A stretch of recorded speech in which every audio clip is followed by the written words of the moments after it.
If you're sick of the mainstream sports outlets, well, so was I. So I started my own show. I'm Shane Larson, and this is the Game Time Guru. It's different than other talk shows. I'm providing a panoramic view on sports so you can see them through a different lens. So buckle up and let's go. What's up, everybody? Welcome out to another episode of the Game Time Guru podcast with your host, Shane Larson. That's me. I'm excited to have you with me today because I've got Ian Dickson joining the show. Now, he was a former professional baseball player, played in the minors. He pitched through the minors. He's going to be talking about his high school days, his college days, his professional days, and his post-baseball career and what he learned during the process of playing baseball throughout his whole life and how he's translated that to his business. I love these stories. He has a hell of a story to tell, and I want you to pay attention because I know you can relate to it. Everything he says has value behind it, and I want you to listen up.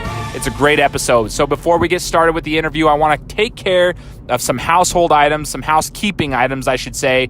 Make sure, you hear this every week, that you hit that subscribe button. If you're listening to this podcast, you want to show your support, people say, how can I support you? Hit the subscribe button. Subscribe to the show. That way you can catch all the previous episodes that have come out, and you can catch the future episodes as they come out. You can set notifications on your phone, and you'll be notified every single time a new episode publishes, which is every Friday. So for all of those who have been with me from the beginning, I appreciate you. For those who are newer to the show, I appreciate you as well. All the relationships and connections that I've built, the guests that have joined the show, huge shout out to every single one of you because you're the reason the show is what it is today. So thank you guys so much. I've been able to connect with some amazing figures in the sports world in the last 2 years, and I'm very grateful for that opportunity. So if you guys want to show some support, please hit that subscribe button on whichever device you're listening to it from, whether it's the podcast app on iPhones, iPads, if it's just iTunes on your Mac, if it's a Google Play Music, Spotify, YouTube, whatever it is. I'm on every single platform. Make sure to hit the subscribe button and make sure you enjoy the show. Enjoy this interview with Ian Dickson. What's going on, everybody? Welcome out to the Game Time Guru podcast. As you know by now, I'm your host, Shane Larson, and as I said in the introduction, we've got a super awesome guest. We're talking the sport of baseball today. I've got Ian Dickson on the line. Ian, thanks for joining the show. Absolutely, man. Thank you for having me. I'm excited to be here. Oh, I'm so stoked to have you. So to give you guys a little bit of a background of where I met Ian and how we know each other, it was through work. I work for a company called ClickFunnels. We just randomly got in contact for something regarding our jobs, but then I come to find out Ian's got quite the history in baseball, so I'm stoked to have him on here.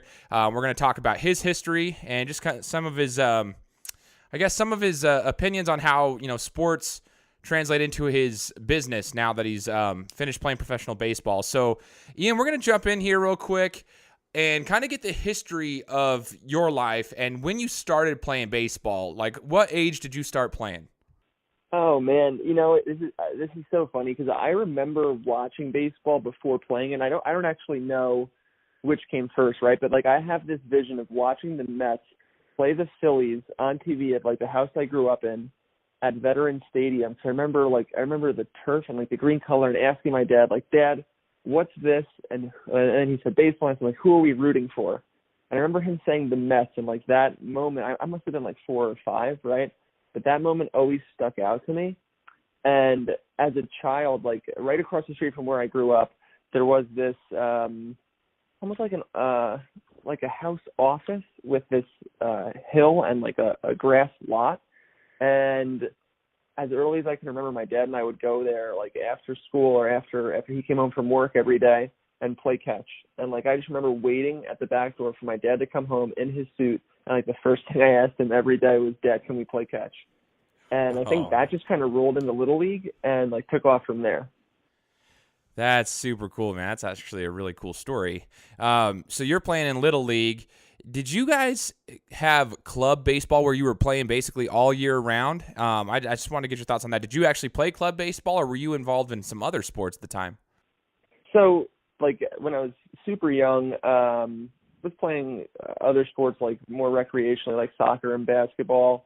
I would say the change for me and all that, and when baseball really became a year-round sport was it was 7th grade. I was 13.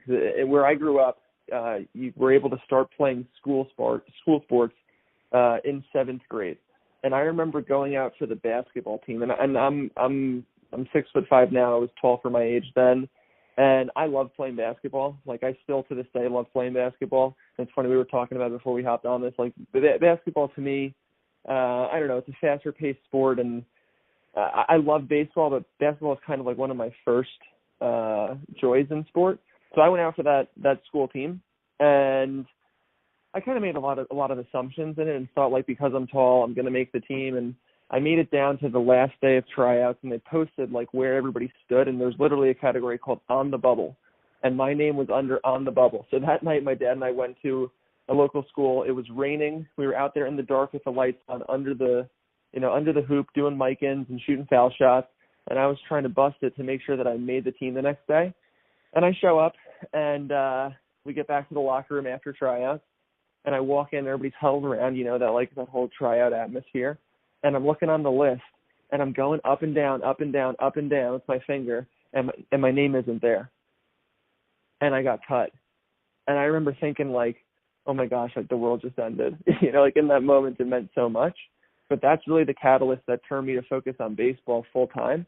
And that's when baseball became a year-round sport. Whether or not I was playing it, but, like, training baseball became year-round at that point. Man, that's crazy to hear that. Like, I actually kind of feel sad, like, listening to your story, man. But, like, I think a lot of people can relate to that, going through an experience such as that, like maybe being on the bubble, like you said, and then getting cut, finding out that you got cut. So you kind of turned your focus to baseball year-round. I kind of want your thoughts on, that's pretty common nowadays, especially where I live here in Idaho. There's baseball clubs that pretty much play all year round for the most part when they can, except for, like, obviously winter. But they, like, other places like Arizona and Southern California and just the warmer areas of the country, they'll play all year round. I want your thoughts on year-round baseball and compare that to, like, maybe a multi-sport athlete. Do you think that there's benefits of both? And what's your thoughts? So I would love to give you the answer in two different lenses, because I now, like, reflect back on sports as an athlete and also as an entrepreneur. So I look at my experience as to how it shaped me in sports and then also how it shaped me in business. As an athlete, right, playing a sport year-round, you're doing anything year-round, you're going to get more time on task, like literal more hours of practice. And I think the compound effect of that over a decade, that really adds up and makes a difference, to the point where when I played in college and we were playing up in the Northeast, and we would go down and play against a team that was in warmer weather, and you could tell played all year, they were different level than us. And I literally attribute it to having more time practicing. So if the goal, right, at that age, and I think what I come back to is it's so tough to know at that young age what the goal is. We all have these dreams and these visions, and I think that is so super important. At the end of the day, though, I don't think we really, like, take all of that into context for, like, long-term life. If the goal is to become the best baseball player, I think year-round baseball is the way to do it, right?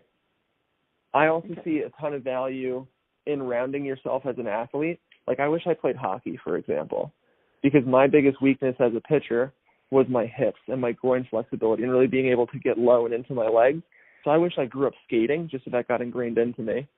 So, I mean, I could probably argue this, like, either way from the sports side of it.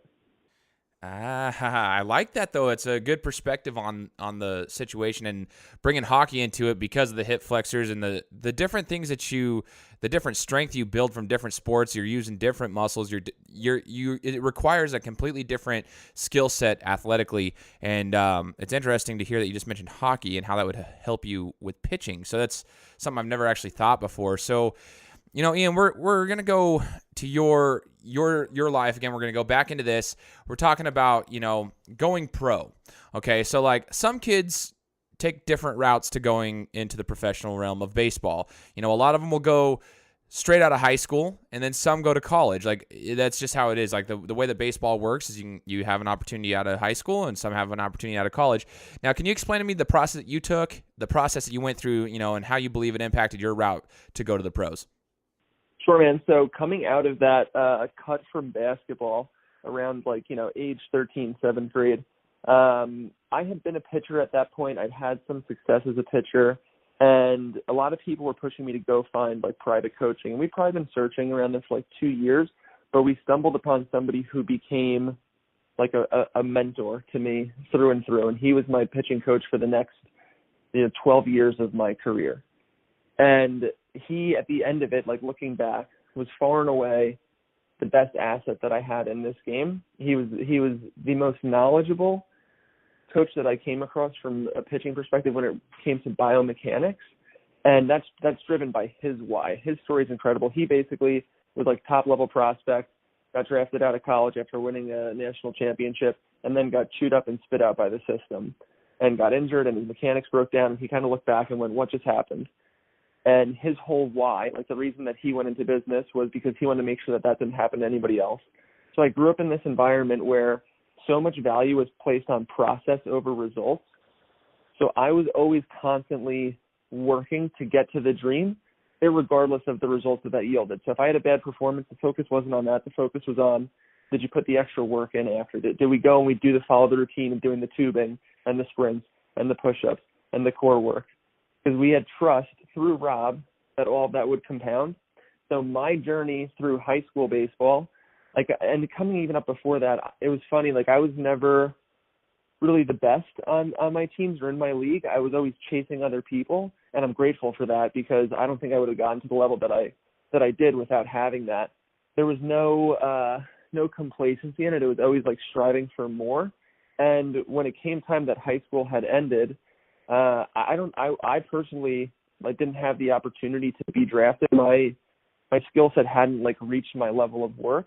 We always trusted that it would get there, but in that moment, like I was probably throwing, when I graduated high school, like 86, 87 was where I was topping out, and I committed to go to college, and I went to a 4-year school, which means that you're committing to 3 years of it. Like you can't get drafted until your junior year. So some guys can get drafted, as you mentioned, some guys can get drafted out of high school, or if you go to like a JUCO or a 2-year school, you can get drafted after your first year out of a JUCO. If you go to a traditional 4-year school, you have to play 3 years of baseball before you can get drafted. So it's crazy. It's like you're either getting picked at like 17, 18, or you got to wait till you're 21. So for me, I didn't have that 17 or 18 opportunity. I didn't have the opportunity out of high school. I wasn't getting talked to by any scouts. It wasn't really on the radar. It was still more of a dream than a possibility. But that summer after I graduated high school, it was like the first time that I remember that it felt like all that work really did compound. Because I remember my last outing, late July, before I was going off to school early August, I hit 90 for the first time on the radar gun. And then we started thinking, man, like, should I go to school? Like, should I do like a prep year? Like, what do we do in this moment? We kind of like always hoped this would happen, but didn't expect it. So I ended up going to school and kind of following that path, but that's why I ended up getting drafted out of college and not high school. Very interesting, and it's cool to hear, it's very interesting to hear the baseball system. You either go out of high school or you can go to a JUCO, but if you go to a traditional school, you got to go 3 years. It's kind of crazy how that works, just the baseball system. Now, you decide to go to the 4-year school and you're playing. I want to know what your college experience was like. So some people go right out of high school. You went to college. So what was the competition like? What did you feel like your college experience did for you, and what did you learn from it? In a word, it was tumultuous. I learned how to deal with adversity. Those were my greatest lessons from college. It's funny, man. It's like, I think this transition happens time and time again throughout life, but it's like being a senior in high school, you're the oldest, you're the leader of the team. And then all of a sudden you become a freshman in college and you show up to practice day one, you look around and you're like, oh my gosh, these are men that I'm playing against and with. And I'm like a little boy again, like you're at the bottom of the totem pole. And that was wild. There was some personal stuff that mixed in. My performance wasn't all that great. So, I mean, there was a lot of opportunity to learn from failure and adversity. And again, that's something that I'm grateful for and I think has shaped this like determination and persistence and perseverance that I don't think you get from just any other experience. Like that's one of the reasons why I value sports so much, is because it's a safe environment to like learn through failure and learn how to deal with that. Like baseball is a great sport, right? And people use this cliche all the time, but it's true. You can get out 7 out of 10 times and be a Hall of Famer. it teaches you how to mentally deal with all of that. So for me, like, that was my biggest takeaway from college as a whole. And you know what? I also have one other tidbit that my coach always used to say, and to be upfront, the relationship that I had with my coaches in college wasn't all that great. It wasn't spectacular. It kind of, and we can get into kind of how my college trajectory wrapped up and went into the draft. But one thing that I always remember my coach saying that stood out to me, and like I live by this day, he always used to say the only wrong decision is indecision. I like that. Holy, okay. Little words of advice, dropping bombs. I like it. It's, man, I love this story, Ian. This is really cool. This is really cool for us to hear. Now, you get through college, all right, and we want to know about the MLB draft. Like, how did this whole process work for you? Did you have to get an agent? Did you get a signing bonus? All those little things that come with baseball, because we hear about stuff. You know, we have high school athletes around here in the valley that I live in that'll go and they decide to go straight out of high school because they think the money's good because the signing bonus is decent, but then they never make it, so they never ended up actually getting the full amount that they thought they might end up getting later on, but that signing bonus looked good. So I just kind of want to know your thoughts and what happened with the MLB draft, how that process worked out for you. Yeah, man, I'm so happy to share everything that I learned from this process, because going through it, there's so much unknown, and it's such a meaningful event in somebody's life if they're pursuing that dream. So for me, this is kind of how it shook out for me, and then I'll give some takeaways that I had from it. I, again, like to kind of take this story forward, that work that I was putting in continued through college, kind of facing some interesting situations where I was doing things a little bit differently than maybe other pitchers or other players on the team. And mechanically, I very much believed in what I was doing. I'll break it down to something like tangible, right? I believe in long toss through and through, like throwing the ball as far as you can with good mechanics, good control. And a lot of people in baseball don't believe in that as a practice. I think it's bad for your arm. I was fundamentally taught that it's great for your arm. It allows you to stretch it out. So doing stuff like that caused a little bit of a rub, right? I had a very tough first 2 years actually pitching. My velocity was going in the right direction, but I had no off speed. I had no slider. I had no changeup. And as a result, with metal bats and just a fastball that's pretty flat, you get pelted. So like my ERA in college, I think is somewhere north of 7, believe it or not. Oh, wow. And it's crazy. And coming out of and this is the lesson, I think, for anybody out there listening to this who's a baseball player now. Your stats and your results do not matter until after you get drafted. Everything before is all prep for the moment where a team has the opportunity to pick you. All they are looking for is projectability. Now, with that being said, if you go out and you dice up Division I baseball for 3 years, you're going to make more money in the draft, sure. But to actually have that opportunity, the numbers behind it don't matter as much. If you're throwing the ball, I'm just going to take a random number, 95, 96, coming out of college and you sucked, you had bad numbers, you had bad stats, a high ERA, that's not going to matter that much, right? So all the advice I give the kids is focus on progress, focus on growth, focus on taking the game to the next level, because the draft day is what matters the most. So moving forward, I had a tough time. I ended up going down and playing in the Valley Baseball League for summer ball, similar to like the Cape Cod League, but just not at that level, right? Probably like a tier 2 league, I would say. And I kind of blossomed into a different pitcher. In college, I was pitching on the bullpen my first 2 years. I didn't start at all, and I always grew up as a starter. Huge routine, huge process guy, right? So the bullpen was really foreign to me. I always struggled with that in my career, in like getting ready and prepped in an instant. I very much valued having my 5-day or 7-day routine and knowing that I was putting the right work in to be prepped. It just gave me a different level of confidence, and I literally pitched different as a result as a starter. So in that summer league, I got the opportunity to start, and things kind of came together. I went from that 7 ERA in college to finishing the year like right around a 2 ERA, leading the league in like batting average against, strikeouts, some other statistical categories. And I think like my last outing of that summer, I threw a 17 strikeout, 9-inning no-hitter. And that was really what kind of catapulted me and put me in this area where the scouts are now reaching out and sending me questionnaires and, trying to gather information for me for the draft. They didn't care about anything before that, right? It didn't matter that I had the 7 ERA. It didn't matter what high school I went to. It didn't matter what velocity I threw when I was 15. They cared about in that moment I put it together and became a potential asset to an organization. So put in all this work, right? Working. Finally, the results come.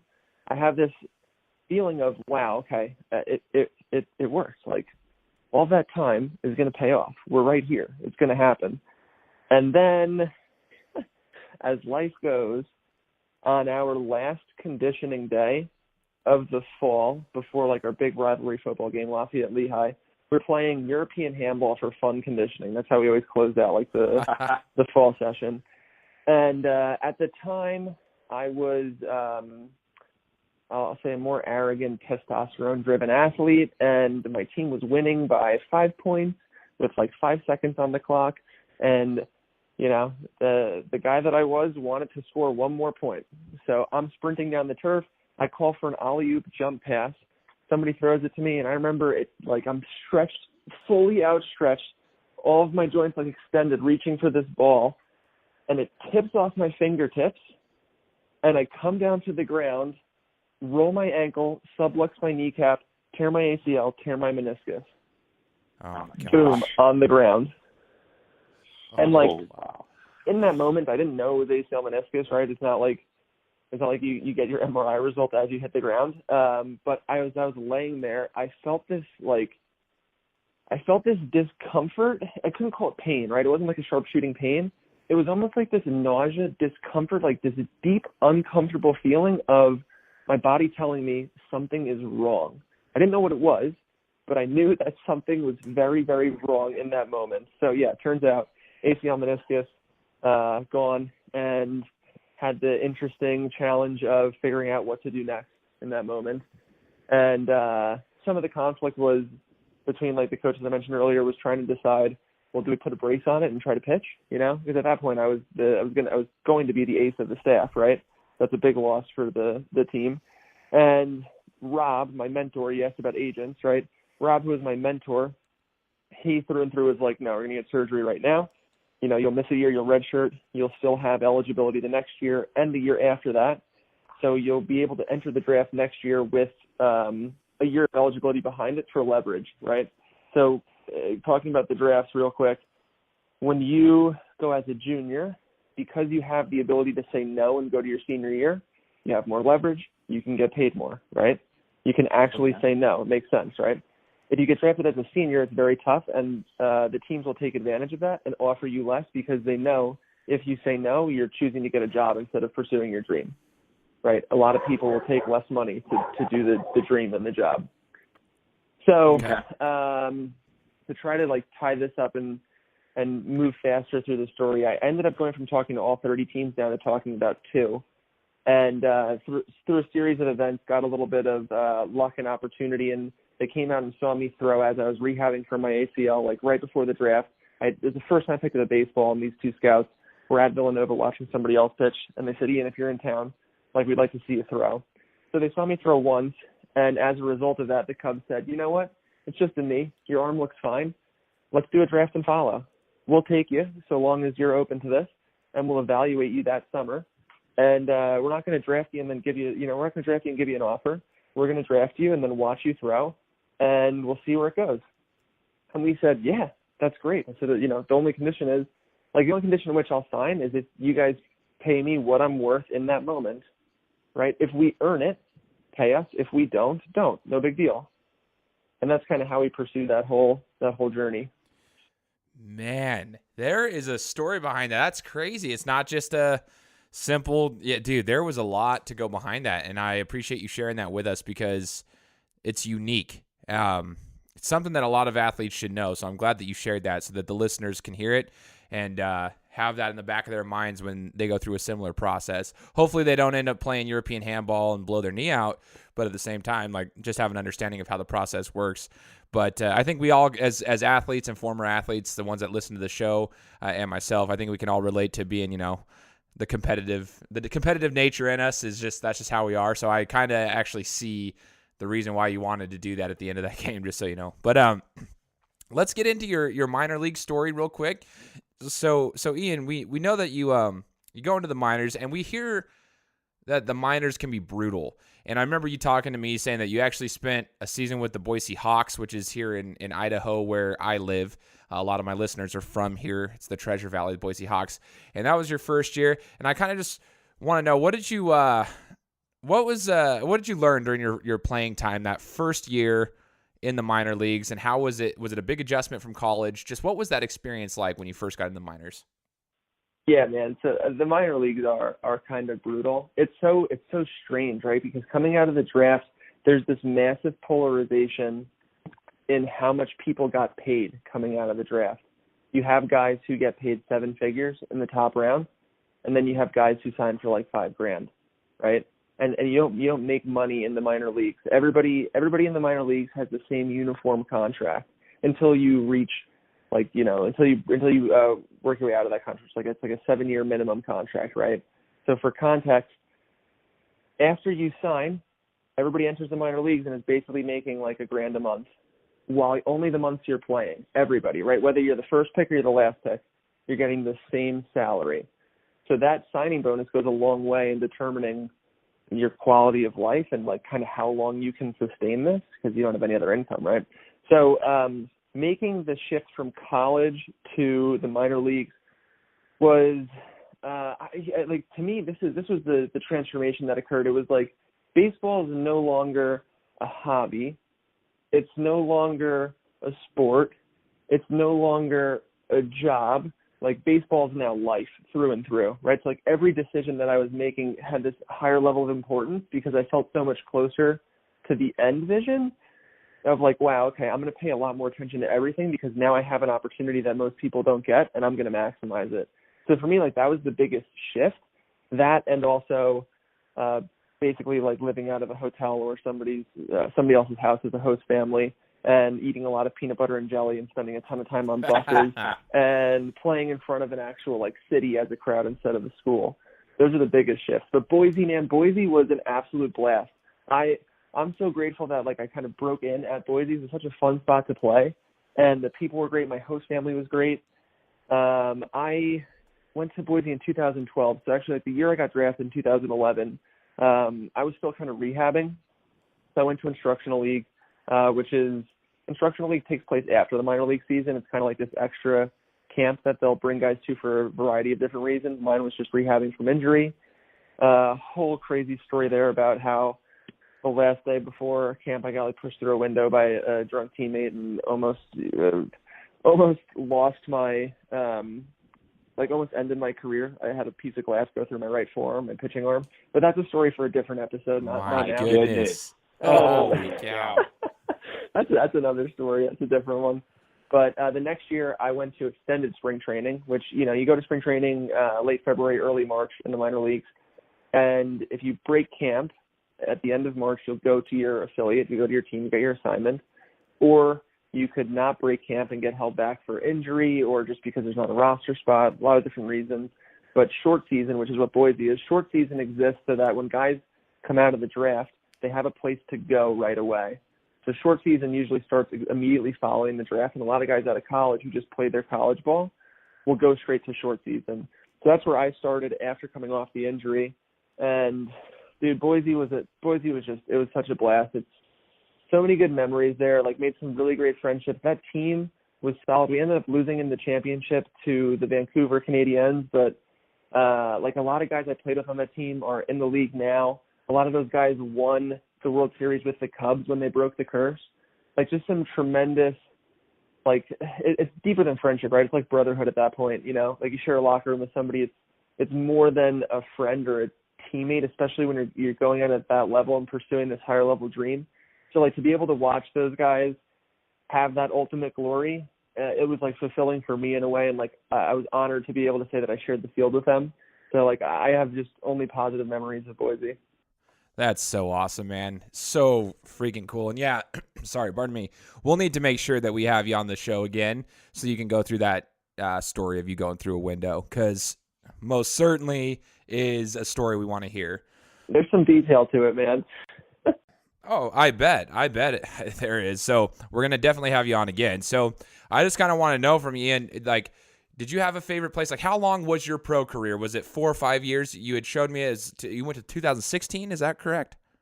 Yeah, so drafted in 11, released in 16, played like parts of 5 seasons.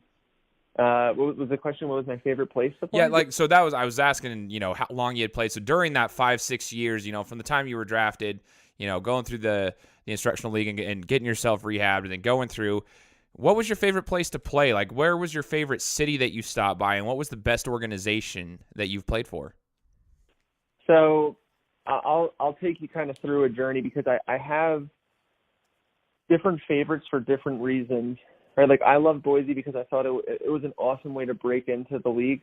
There are definitely pieces of the Northwest League that I didn't like. There's a lot of travel, a lot of like after the game late night travel, driving through windy roads in Oregon, like trying to sleep thinking, are we about to fall off a cliff while you're trying to get up to Washington? I really enjoyed playing in Vancouver. Actually, Vancouver's a really cool city. The fans there were super passionate. Like they sold out every night that we would go. And I just remember like the electricity in that stadium. So then my second year after playing for Boise, I was promoted to Low A in Kane County, which is the Midwest League. The Midwest League is a little bit bigger of a league. And the cool part about that for me was we were in the Cubs organization and we were playing about an hour outside of Chicago. So that was another area. That stadium held like maybe 14,000. I don't think I ever saw it full, but it was a different passion behind the fandom because the major league fans would all come to want to see the guys who are coming up the pipeline. So like Boise, for example, when I played there, it was a Cubs affiliate. I actually don't know who the affiliate is now. I know recently it was the Rockies. I don't know if they still are, but in the minor leagues, like sometimes that changes. Right. So teams like the fans get really into the Boise Hawks, but maybe not the team that's backing it. Whereas in Kane County, and again, Kane County shifted. Kane County's not the Cubs anymore, and like the year before I was there was the Athletics, so that shifted too. But to be able to play that close to Chicago, being in the Cubs organization was awesome. I actually got traded halfway through that season, which again is another story that needs more detail. But I ended up getting traded to the Nationals, and I was like very humbled by that trade. It was directly for a guy who was in the major leagues at the time, and what really allowed me to open my career to the next level was one that indicated that a team wanted me, right? They were able to give something up to get me. That was a cool feeling. And then two, they were kind of more open to my methodology behind throwing the ball. So like they let me long toss. They saw me as a starter. It was more of a natural fit. I love the Cubs organization. I love the people in the Cubs organization. I mean, clearly they made some right decisions because right after they traded me, they won the World Series. But the Nationals org, I think I probably meshed a little bit better with them. I ended up going to Hagerstown. Hagerstown wasn't my favorite place to play. That league was a little bit brutal too, like the travel there, but I was on the East Coast, so I was closer to home. So like I was able to see my family, my girlfriend, a lot of friends came out to see me play. Sounds like one of the benefits there. But then my ultimate favorite spot to play, like out of everything, would have had to be where I ended up in Potomac. And I'm just talking about home teams at this point. I guess if we went into like away cities, there's a lot of different choices. But Potomac was my favorite home place to play, and mainly because of the people more than anything. Like it's not like the stadium was that glamorous, but the fans there were super passionate. We had the same team that we had the year before. We had lost in the championships. We were on a mission, and I think like the reason it was my favorite is because we actually went that year and overcame a lot of adversity to win the championship in 2014, and that kind of like solidified it as like my most like glorious memory of a location. But there were some away stadiums that we played at, like Fort Wayne, Indiana. That's a beautiful field. I think it was the Padres that played at the time, the Tin Caps. And then, down in South Carolina, the Drive. I don't know what city it is. Maybe Charleston. It's a Red Sox affiliate. I think they built the stadium kind of to model Fenway. So that was really cool too. Wow. Those as a whole are like my favorite spots. Man, you got to see some cool places, play in some cool places. That's the cool thing about sports, I think, Ian, is that it does, like, for some people, it will take you around the world. It's actually really cool. Like, it'll take you around to different places. You get to travel and you get to experience a lot of things. Now, when did you decide that you were going to hang up the cleats, man? Oh, so okay, right. So coming out of the trade, I go to Hagerstown. I put up one of my better years as a starter. Had like a 4.3 ERA, I think, that half. More than a strikeout an inning. I could tell that I was pitching better because I started growing my hair out.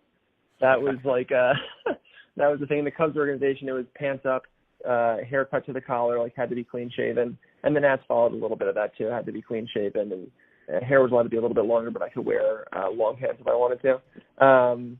So going to Potomac, I was my whole career, man. I battled between the bullpen and starting. I was always kind of like that sixth man in the rotation.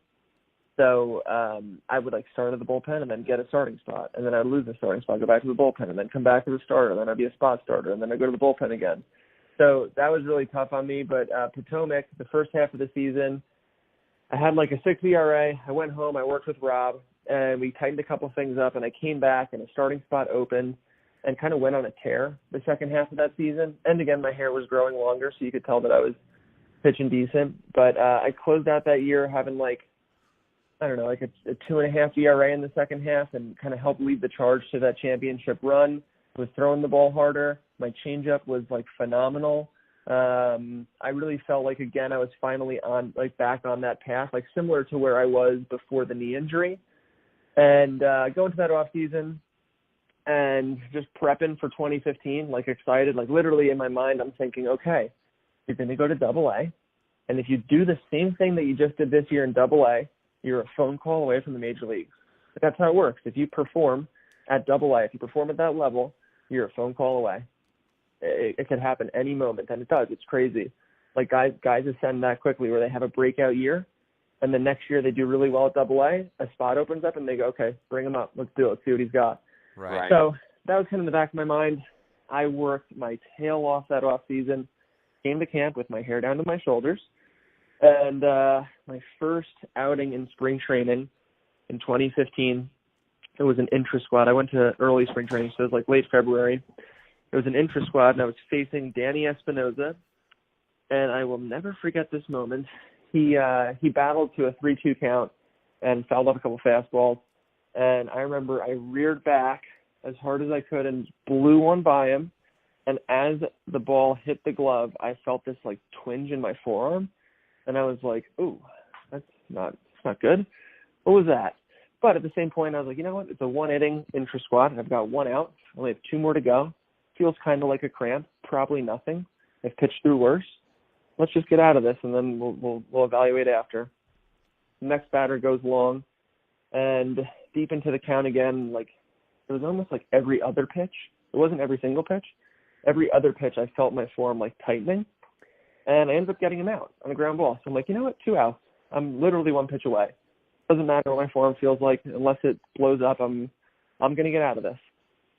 And I'm facing the next hitter, and I get like 0-2 on him, and I'm like, my forearm again, it feels like it's compressing at this point. Like it feels like it's just squeezing and tightening. And 0-2, throw a fastball high and tight, and I drill him right in the hand. Got away from me. Like my forearm twinge gets away from me, hits him in the hand. Now I'm getting a little bit concerned because I'm like, okay, losing control. This isn't getting better. I don't really know what to do. I'm gonna try one more batter. So guy sits at the plate, lefty power hitter, and get called a 2-seamer low and away. And I'm pitching from the stretch, so I'm going first, check him, break to the plate, throw it, trying to reach low and away, and I bounce it like halfway to home plate, and my forearm just feels like it imploded. Like it feels like everything was compressing and then just popped and gave way. And I remember I was like doing the, cutting hand signal to the neck as I'm walking up and down before the ball even got to the plate. And I'm in the dugout, and there's like, what just happened? I'm like, I have no idea, but I think I might have just torn my ACL. Like, I think I need Tommy John. I don't know what else this is. I've never had anything like this. So I ended up going into the locker room. The team doctor was on there, and he checks it, and he says, not really sure. It feels like it is a little bit loose. I can't really tell. We need to get an MRI. I go in, I get the MRI, and results come back that it's a flexor pronator strain. They say no tear of the ligament, flexor pronator strain, and there's not really a standard protocol and like timeline to recover from that. So talked to the training staff. They said, we're going to take, I think at first it was like 3 days. It was something very minimal at first. And I spoke to some other experts that are like my mentors in the strength and conditioning and biomechanics space to get their opinion. And they were all of the same mind. It's like, it's a muscle injury. You're going to have to feel your way through it, but you should be good to come back pretty quickly. And the Nationals' mindset was, well, if we can do this at a way where it doesn't influence how you break camp, that would be great, right? If I can still get out on time, then this doesn't matter. So I come back. I remember I make my first throw, and I'm like, nope, no good. So we go from 3 days to a 15-day rest. I come back from throwing after the 15 days. Feels better, just not the same. And working through it, playing catch, get to my first day throwing off the mound.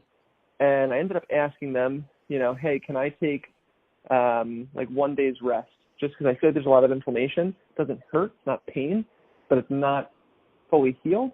Can I just get 1 day? And they said, you know what? Yes, you can have a day, but if we're going to take a day, spring training's about to end, why don't you just take 3 or 4? Let's do an MRI to make sure, again, it's nothing more serious than that. And we'll take a couple days rest. There's no rush, right? You're not breaking camp. There's no rush. I'm like, cool, that makes sense. So we go and get the second MRI, inject some dye into it. Results come back the same, confirm the first MRI. And all of a sudden I come back to the ballpark, and I get sat down, and they say, Ian, you know what? We decided that we want to shut you down for 60 days. And I'm like, 60 days? What? What do you mean? I asked for 1 day off. Why? 60 is a lot, guys. That's like a third of the season. What are we talking about? And they ended up deciding that I was going to take 60 days off from throwing, even though initially it was only 3, right? I only asked for 1. Wow. Nothing changed in the MRI. We went with 60. That was tough, man. I mean, injuries are always tough. I think a lot of us have gone through that. But came back out of it, worked my way back into the rotation in late July, early August, pitched for a month. Still didn't feel right, still didn't feel the same. Much longer story to how this all went down that maybe we'll save for next time. But I ended up coming back to camp next year, and 2 weeks in, I got released and kind of had to look this crazy decision that I never thought I'd have to make. As a kid, I always had this unwavering faith in I'm going to get there. I have this dream and I'm going to get there, and I believe in it and I see it and I'm going to make it happen. And it was the closer I got, the more it felt like us is meant to be. It's going to come together. And then showing up to the park one day and and the way it happened, I got a little bit blindsided, and I'll tell that story another time because it's longer. But yeah, man, again, similar to the ACL, right? It's gone in an instant. All that work, you don't expect it, and then you show up one day, and you sit down across from the people who run the business, run the team, and they let you know that they're going in a different direction. And that was a really, really tough transition, man. I mean, it's painful thinking about it. When I reflect back, I'm grateful for it. And I have this inherent, and I want it. This is a lesson or advice, insight. I don't know how you phrase this, but I hope that other people can take this away because it's worked wonders for me. For some reason, in that moment, I don't know how. My mentors, with Rob, I was trained to think, how do I make this the best thing that's ever happened to me? When I got traded, the mindset was, how do I make this trade the best thing that's ever happened? So when I got released, I was asking myself that question. I had no idea what the answer was. But I was asking myself, how do I make this the best thing that's ever happened? And, looking back on it 3 years later, I think the 3-year anniversary of it was, 2 weeks ago. I feel like it was for the right reason. I feel good about it. I'm happy that it happened when it did because it catapulted me to a different life and business that I'm super excited about and attack with the same passion I brought to sports. It's just a totally different vehicle. Man, such a cool story, and it's sad to hear that. But I like what you're saying. There's a reason for it, and it kind of got you into a different trajectory and where you're going in life right now. And so to finish up real quick, Ian, I kind of want to talk about that, what you've taken from sports and specifically in baseball, whether it be the struggles, whether it be the victories you've gone through. all the stuff that you experienced, maybe even getting, released and blindsided at the very end of your career, and how that is like a parallel with your business and how you've used that to help you in your business. Yeah, man. So like when I was in baseball playing, I didn't realize any of this, right? Like what I'm about to talk about, it's not inherently taught, like you don't show up to play sports to learn what I'm about to talk about, but it just happens. And I almost think it's better because of that, because because it's unintentional, it becomes like ingrained into your being, right?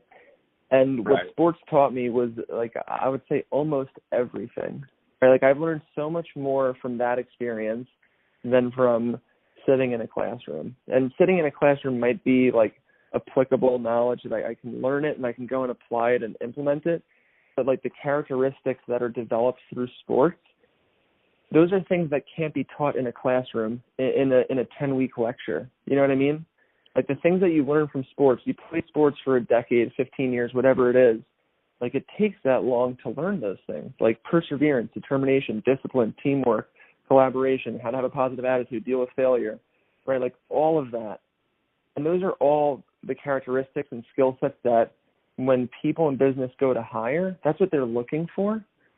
But there's this crazy dynamic where, like, coming out of sports, I see this all the time. It drives me nuts. And my wife and I have started, I would say, a mentorship around it. It's not really a business at this point, but like everybody who comes out of sports, out of college, they get devalued by the marketplace. And maybe not everybody, but it's a pattern that I went through myself, that I see repeating over and over again, where you go to interview and you go to fill out your resume and you're like, shoot, I don't actually know what to put on here because I played baseball with all my time. Like I don't have an internship. I haven't had a job yet. Like I didn't do any of that stuff that those guys did because I was playing baseball. And do I put baseball on my resume? Like I don't know. The crazy thing is, like, at least when I asked that question, the career advisors didn't have an answer. They weren't really sure. So I was like, okay, I'm going to put baseball down because I have nothing else, right? But you go into these interviews, and people in the interviews ask these questions of like, well, I see here that you didn't have an internship, and all of our other candidates did. How are you going to overcome that, right? In the moment, I remember that being like a crippling question because I'm like, shoot, I don't know. It's a good point. Like, I didn't do that internship. Like, maybe I should have. I don't know. Should I have done the internship? Like, is it really, really important? And looking back on it, my hard and fast answer is no, it's not, because the 2-week internship can only teach you 2-week skills, right? What you learned in those 2 weeks, or what somebody else learned in those 2 weeks or those 2 months or the year, whatever it is, that's how much time it takes to build that skill. You can catch up. The skills that you build through sports, those are 10 to 15-year skills. So if you go and you hire the person who has the 1 year of job experience or the month-long internship, they may be 15 years behind in the things that really matter, like determination, persistence, discipline, teamwork, how to deal with failure, how to overcome adversity. Those are things that you can't learn through an internship. So that, to me, like, that's the gift that sports gives us all, is we learned all those lessons, whether you realize it or not. It's in you, right? All the time I meet athletes and I'm like, wow, I didn't realize you're an athlete, but I know you're super successful. Now it makes sense, right? Like, there's a reason why you're successful, because you've learned how to build success in sports. So it's easier to build success in business because you've already done it. You've had that experience. And to me, that experience is so much more valuable than, and I don't want to disparage internships, but, you know, like, what do people really do in those internships? A lot of times it's getting coffee and doing, like, administrative tasks and being an assistant.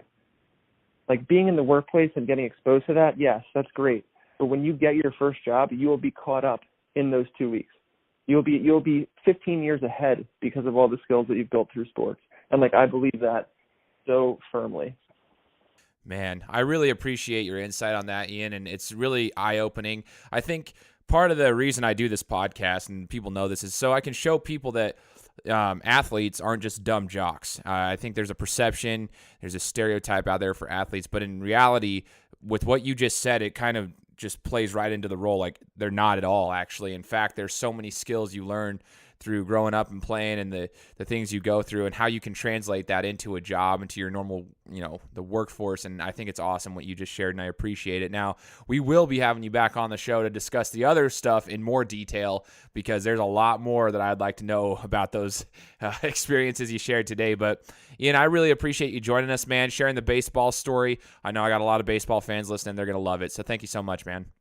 Absolutely, man. Thank you for having me. Can I give one closing piece of wisdom or advice that really meant a lot to me when I got it? And I don't know if there's anybody out there listening to it who is in the same spot in their life, but if it could change one person's trajectory like that, that would mean the world. Go for it, man. Go for it.